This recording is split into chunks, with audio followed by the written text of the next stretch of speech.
Help me. I don't know how to swim. Mom, where are you?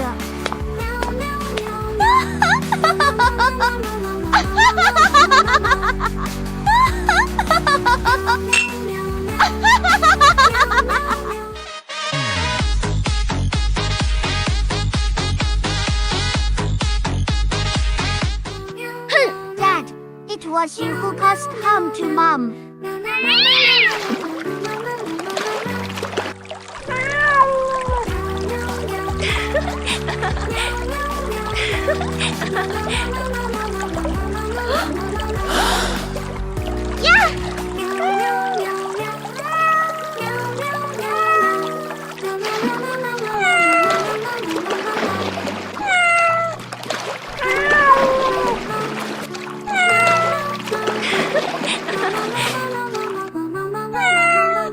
Bye-bye.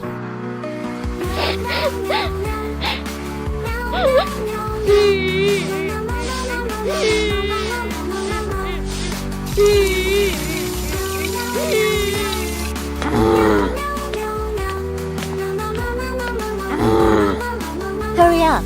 Don't eat until you finish.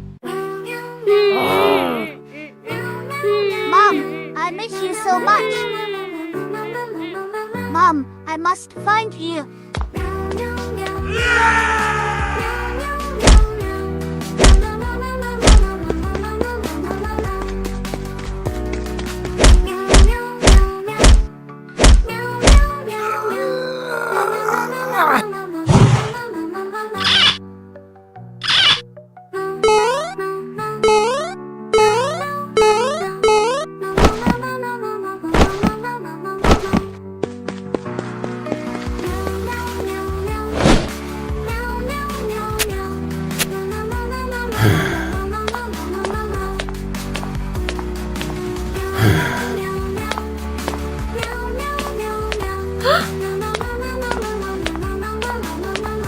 This is me.